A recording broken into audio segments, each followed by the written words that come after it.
Good morning everyone, स्वागत है आप सभी का जीके जोन में। तो गाइस, आज हम हिस्ट्री के 20 मोस्ट इंपॉर्टेंट क्वेश्चन को देखेंगे जो कि प्रीवियस ईयर्स में पूछे गए हैं किसी न किसी एग्जाम्स में। ठीक है, और ये जो आप देख रहे हैं ये द प्लेटफॉर्म से लिया गया है। तो चलिए देखते हैं पहला प्रश्न। कौन सा कानून श्रम निर्वाचन क्षेत्रों द्वारा पहली बार श्रम प्रतिनिधियों के निर्वाचन की अनुमति देता है? कौन सा कानून श्रम निर्वाचन क्षेत्रों द्वारा पहली बार श्रम प्रतिनिधियों के निर्वाचन की अनुमति देता है? इसका आंसर हो जाएगा भारत सरकार का कानून 1935। भारत सरकार का कानून 1935 के तहत श्रम निर्वाचन क्षेत्रों द्वारा पहली बार श्रम प्रतिनिधियों के निर्वाचन की अनुमति दिया गया था। भारतीय परिषद अधिनियम 1935 के तहत केंद्र में द्वैध शासन की व्यवस्था एवं प्रांतीय स्वायत्तता की स्थापना की गई थी। तो वही सांप्रदायिक निर्वाचन का अधिकार हरिजनों, भारतीय ईसाइयों, एंग्लो इंडियन को भी मिला था। 1935 के अधिनियम के तहत एक संघीय न्यायालय और रिजर्व बैंक ऑफ इंडिया की स्थापना भी की गई थी। नेक्स्ट है दूसरा, भारत में प्रथम आधुनिक व्यापार संघ कौन सा था और कब आई थी? बंबई व्यापार संघ, कलकत्ता श्रम संघ, मद्रास श्रम संघ या फिर अहमदाबाद व्यापार संघ? इसका आंसर है मद्रास श्रम संघ। भारत में प्रथम आधुनिक व्यापार संघ मद्रास श्रम संघ था और यह 1918 ईस्वी में सत्ता में आई थी।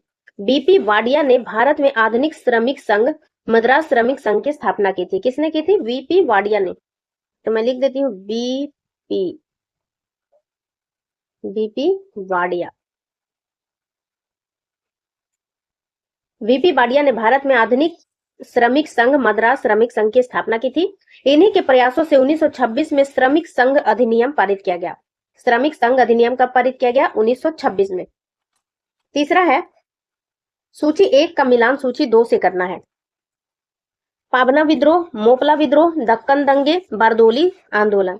तो चलिए जो पहले हमें आता है एकदम स्पष्ट उसे मिलाते हैं। मोपला विद्रोह आपको पता होगा मालाबार तट पर हुआ था, केरल में। बारदोली सत्याग्रह ये कहाँ हुआ था? गुजरात में। तो डी का 3 होना चाहिए। पाबना विद्रोह बंगाल में हुआ था, तो पूर्वी बंगाल इसका ऑप्शन नंबर 2 है। और लास्ट दक्कन दंगे कहाँ हुआ था? दक्कन दंगे महाराष्ट्र में। इसका आंसर देखते हैं। पाबना विद्रोह देखिए पूर्वी बंगाल के पाबना जिले में हुआ था और मोपला विद्रोह तो केरल में, आपको पता ही है। इसका आंसर चलिए देखते हैं। 1 का 2 होना चाहिए। 1 का 2, 2 का 4, 1 का 2, 2 का 4, 3 का 1 होना चाहिए दक्कन दंगे महाराष्ट्र में, और 4 का बारदोली 3 गुजरात। तो 2 4 1 3, 2 4 1 3 ऑप्शन नंबर सी में है। 2 4 1 3। तो पाबना विद्रोह कब हुआ था गाइस? 1873 से 76 में हुआ था। पूर्वी बंगाल के पाबना जिले में प्रारंभ हुआ था और यह आंदोलन जो है जमींदारों के विरुद्ध किया गया था। इस आंदोलन के महत्वपूर्ण नेता में कुछ नाम है जो याद रखिए आप। ईशान चंद्र राय और शंभूपाल आदि थे। ईशान चंद्र राय और शंभूपाल आदि थे। जबकि मोपला विद्रोह केरल के मालाबार क्षेत्र में मोपलाओं द्वारा 1920 में हुआ था। मोपला विद्रोह 1920 में मोपलाओं द्वारा 1920 में यह विद्रोह हुआ था। प्रारंभ में यह विद्रोह अंग्रेज विरोधी था, बाद में हिंदू मुस्लिम सांप्रदायिक आंदोलन का रूप ले लिया था और इस आंदोलन के प्रमुख नेता थे अली मुस्लियार। नेक्स्ट है दक्कन दंगे। ठीक है, दक्कन दंगे जो है 1874-75 में हुआ था। 1874-75 में दक्कन दंगे महाराष्ट्र में प्रारंभ हुआ था। किसानों की स्थिति में सुधार हेतु 1879 में दक्कन कृषक राहत अधिनियम घोषित किया गया। 89 में क्या घोषित किया गया? दक्कन कृषक राहत अधिनियम की घोषणा की गई। और बारदोली सत्याग्रह तो आप सभी परिचित होंगे। बारदोली सत्याग्रह, बारदोली वर्तमान समय में गुजरात में स्थित है। सरदार वल्लभ भाई पटेल ने 1928 में बारदोली में लगान वृद्धि के विरोध में बारदोली सत्याग्रह प्रारंभ किया था और बारदोली सत्याग्रह की सफलता से खुश होकर ही बारदोली की महिलाओं ने उन्हें सरदार की उपाधि दी थी। सरदार की उपाधि सरदार वल्लभ भाई पटेल को किसने दिया था? बारदोली की महिलाओं ने। नेक्स्ट है, चलिए नेक्स्ट देखते हैं। नील दर्पण नाटक के बारे में कौन सा कथन सत्य है? पहला है, यह 1860 में लिखा गया था। 1860 में लिखा गया था, तो ये बिल्कुल सही है। इसे 1860 में लिखा गया था नील दर्पण। इसके लेखक प्रेमचंद थे। ये बिल्कुल गलत है, प्रेमचंद नहीं, बंकिम चंद्र चटर्जी थे। इसलिए दूसरे सॉरी गाइस, बंकिम चंद्र चटर्जी नहीं। नील दर्पण के लेखक कौन है? दीनबंधु मित्र। मैंने गलती से बोल दिया। दीनबंधु मित्र जो है नील दर्पण के लेखक है। तो दूसरा जिसमें होगा वो हम काट देते हैं, दूसरा जिस ऑप्शन में देखिए सारा कट ही गया। हमारा आंसर ऑप्शन नंबर बी। और पांचवा कथन, 5 तो है ही नहीं, चौथा होगा, शायद मिस्टेक से लिख दिया गया है। नेक्स्ट कथन देखते हैं। इसमें यूरोपियन इंडिगो खेत के मालिक द्वारा बंगाल के खेतीहरों का उत्पीड़न किया गया था। ये बिल्कुल सही है। इंडिगो मतलब नील, ठीक है।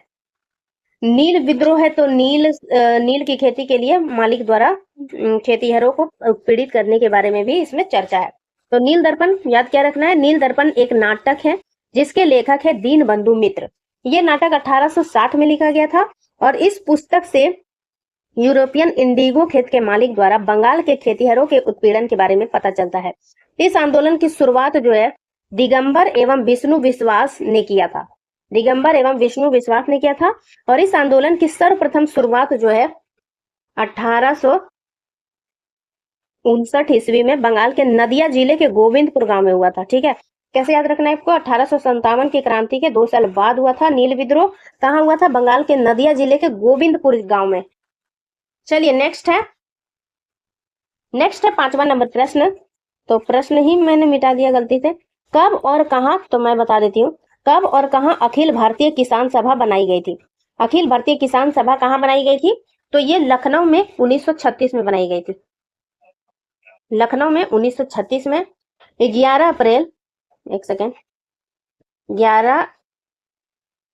अप्रैल 1936 को लखनऊ में किसान सभा का गठन किया था और इसके पहले अध्यक्ष कौन थे, स्वामी सहजानंद सरस्वती थे।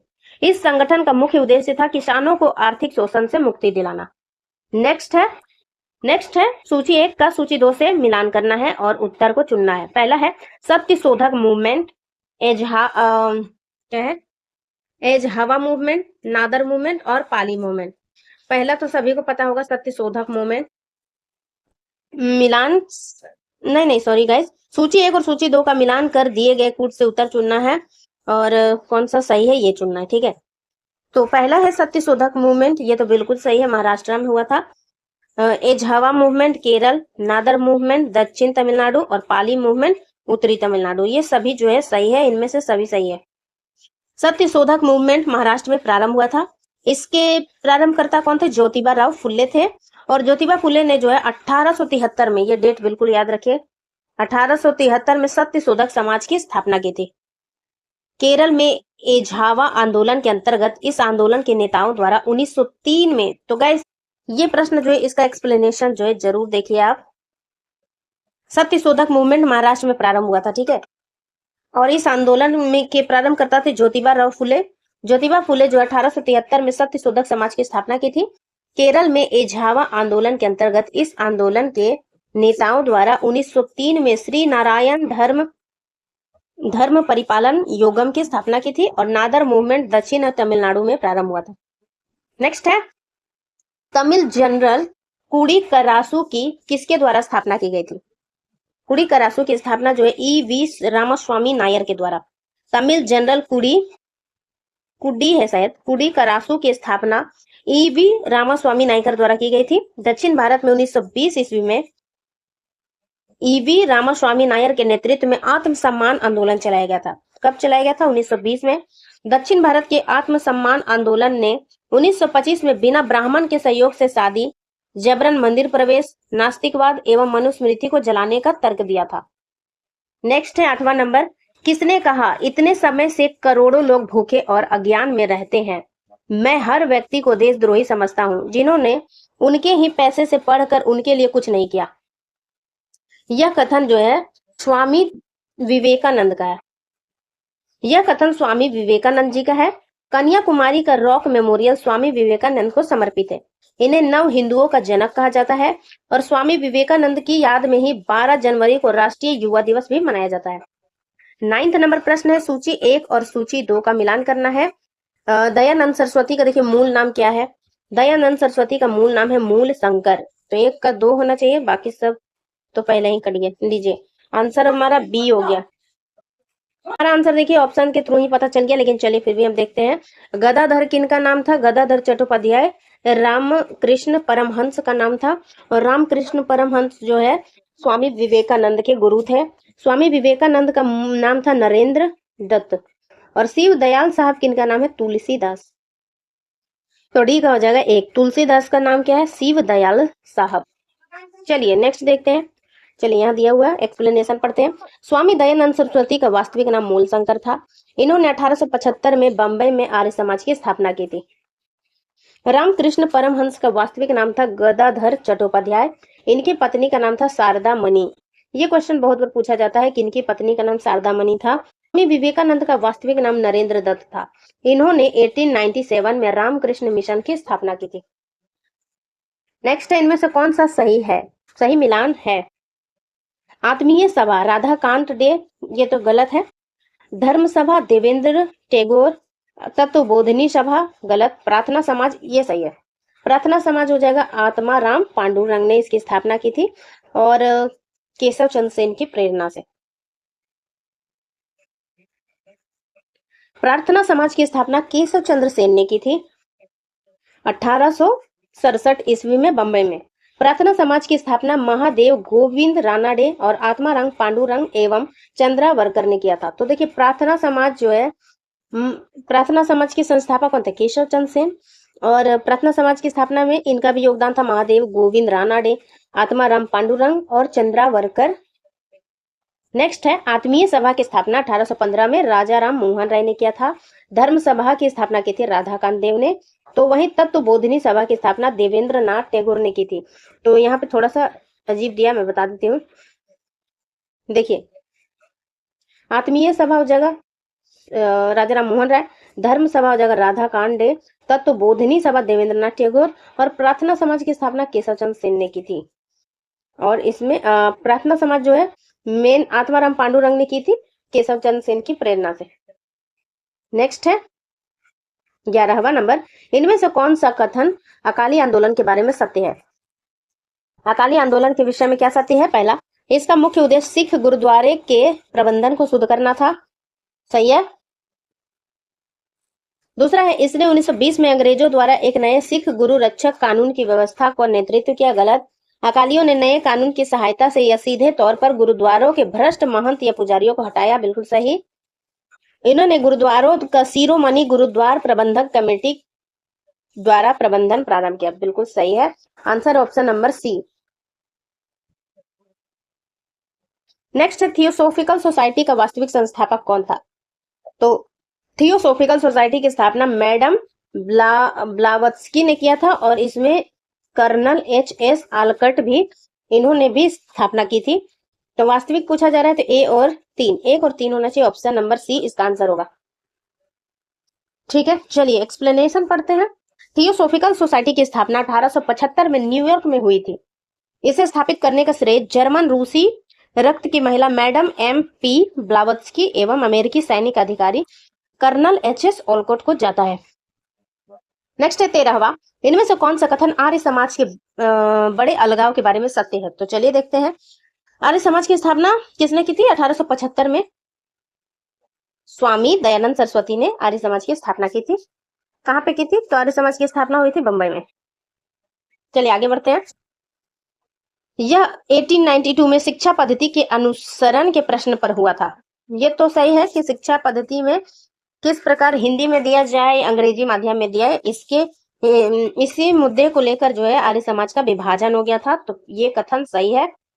दूसरा है, गुरुकुल विभाग ने हिंदू शिक्षा की पुरानी पद्धति को अपनाने की वकालत की। बिल्कुल सही। तीसरा है, कॉलेज विभाग ने अंग्रेजी शिक्षा के विस्तार की वकालत की। ये भी सही है। चौथा है, गुरुकुल विभाग लाला लाजपत राय द्वारा एवं कॉलेज विभाग लाला हंस राय के द्वारा स्थापित किया गया। ये गलत है, ये जस्ट उल्टा दिया गया है। गुरुकुल विभाग जो है लाला हंस राज द्वारा और लाला लाजपत राय द्वारा कॉलेज विभाग स्थापित किया गया था। ठीक है, तो 13 का आंसर क्या होना चाहिए? 1, 2, 3 कथन सही है। 1, 2, 3 कहा गया? ऑप्शन नंबर ए में। स्वामी दयानंद सरस्वती ने वेद भाष्य भूमिका और सत्यार्थ प्रकाश नामक पुस्तक की रचना की थी। तो स्वामी दयानंद सरस्वती के बुक को याद रख लीजिए, सत्यार्थ प्रकाश, वेद भाष्य और वेद भाष्य भूमिका। चलिए नेक्स्ट देखते हैं 14वां नंबर प्रश्न। कौन से कथन राजा राम मोहन राय के विषय में असत्य है? पहला देखते हैं, ईसाइयत पर उनकी किताब में जीसस के नैतिक और आध्यात्मिक मर्यादा और चमत्कार की बातें हैं। तो पहले तो देखिए यहाँ असत्य पूछा जा रहा है, ठीक है। तो पहला ही कथन असत्य है। उन्होंने जीसस के विषय में कोई इस तरह की बातें नहीं, बल्कि ईसाई धर्म में जो भी बुराइयां व्याप्त थी उसके विषय में बात की है उन्होंने। उन्होंने ईसाई मिशनरियों की निपुणता से हिंदू धर्म और वेदांत दर्शन की अज्ञानियों से रक्षा की है। अपनी ब्रह्म समाज की मीटिंग में उन्होंने ब्राह्मणों के साथ साथ अन्य जाति के लोगों को भी वेद पढ़ने की अनुमति दी। ये तो बिल्कुल गलत कथन है। ये सही है कि वो सभी धर्म की अच्छी बातों को अपनाने के लिए कहते थे और बुरी बातों को छोड़ने के लिए। तो गलत कथन चुनना है तो 1 और 3 जो है दोनों गलत कथन है। आंसर हो जाएगा ए। राजा राममोहन राय को उत्तराधिकारी के रूप में राय की उपाधि दिया गया था। उन्हें राजा की उपाधि मुगल बादशाह अकबर ने दिया था। अकबर ने, अकबर सेकंड ने, यहाँ कंफ्यूजन भी हो सकता है, अकबर द्वितीय ने दिया था। नेक्स्ट है, वह कौन सा देवबंद छात्र विद्वान था जिसने राष्ट्रीय आंदोलन में महत्वपूर्ण भूमिका निभाई? वो थे अबुल कलाम आजाद। नेक्स्ट है, थियोसॉफिकल सोसाइटी ने भारत में कब और कहां अपना हेडक्वार्टर बनाया? तो थियोसॉफिकल सोसाइटी ने अडियार में, यहाँ थोड़ा स्पेलिंग अजीब लिखा हुआ है, 1882 में अडियार हो जाएगा, अडियार, ठीक है, मद्रास के समीप अडियार में स्थापित किया था। भारत में थियोसॉफिकल सोसाइटी को लोकप्रिय बनाने का श्रेय किसे जाता है? एनी बेसेंट को, और यह आयरलैंड की रहने वाली महिला थी। 17वां है, भारत में प्रथम रेलवे लाइन का आरंभ डलहौजी के कार्यकाल में किसके बीच हुआ था? ये बहुत फेमस प्रश्न है और सबको पता होगा, मुंबई से ठाणे के बीच। भारत में सर्वप्रथम रेल लाइन का प्रारंभ 1853 में लॉर्ड डलहौजी के शासनकाल में बम्बई एवं ठाणे के बीच हुई थी। लॉर्ड डलहौजी के शासनकाल में 1852 में और सेंधी मैशी के नेतृत्व में टेलीग्राफ सेवा कलकत्ता एवं आगरा के बीच प्रारंभ हुई थी। नेक्स्ट है, बंगाल का अंग्रेजी अधीनता के एक समकालीन ऐतिहासिक दस्तावेज सियार उल मुतखैरिन के लेखक कौन है? सियार उल मुतखैरिन के लेखक है गुलाम हुसैन। गुलाम हुसैन के सियार उल मुतखैरिन नामक पुस्तक की रचना क्या है? यह पुस्तक बंगाल पर अंग्रेजी अधीनता का एक समकालीन ऐतिहासिक दस्तावेज है।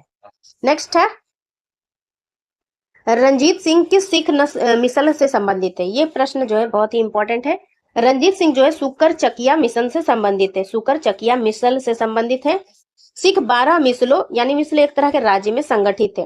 प्रत्येक मिसल का एक सरदार होता था और रंजीत सिंह की 2 राजधानियां थी, एक लाहौर में और दूसरा अमृतसर में। लाहौर रंजीत सिंह की राजनीतिक राजधानी थी, वहीं अमृतसर धार्मिक राजधानी थी। नेक्स्ट है, कौन सा अंतिम सम्राट मयूर सिंहासन पर बैठा था? तो मयूर सिंहासन जो है इस पर बैठने वाला अंतिम शासक मोहम्मद शाह रंगीला था। मोहम्मद शाह मयूर सिंहासन पर बैठने वाला मुगल वंश का अंतिम शासक था। नादिर अली ने अपना देश जाते समय, नादिर अली जो है, नादिर शाह अपने देश जाते समय मयूर सिंहासन एवं कोहिनूर हीरा अपने साथ ले गए थे। नादिर शाह को ईरान का नेपोलियन कहा जाता है। मयूर सिंहासन का निर्माण किसने करवाया था? शाहजहां ने। तो पहला शासक कौन था मयूर सिंहासन पर बैठने वाला? शाहजहां, और अंतिम मोहम्मद शाह रंगीला। नेक्स्ट है, नेता और आदिवासी विद्रोह। बुद्धू भगत, अल्लूरी सीताराम राजू, इन पर जो मूवी बनी आपने देखा होगा। चक्र बिसाई और शंभुधन। तो पहला देखिए, कोल विद्रोह से संबंधित है बुद्धू भगत, ठीक है। तो 1 का 4 होना चाहिए, 1 का 4 ऑप्शन नंबर सी में ही दे दिया है। तो ये क्वेश्चन में जिस प्रकार से ऑप्शन सेट किया जा रहा है ना, काफी इजी बना दिया जाता है। तो नहीं दोस्तों, कोल विद्रोह तो सेकंड में दिया, कोया विद्रोह को मैंने गलती से कोल पढ़ लिया। तो 1 का 2 होना चाहिए, 1 का 2 ऑप्शन नंबर ए में है, और देखते हैं किसमें है, किसी में नहीं है। हमारा आंसर ए ही है, ठीक है। कोल विद्रोह जो है बुद्धू भगत के नेतृत्व में हुआ था और ये 1831-32 में हुआ। 1 का 2 हो गया। अल्लूरी सीताराम राजू, इनका संबंध किस विद्रोह से है? तो इनका संबंध है कोया विद्रोह से, 1833 से 1933 से 34।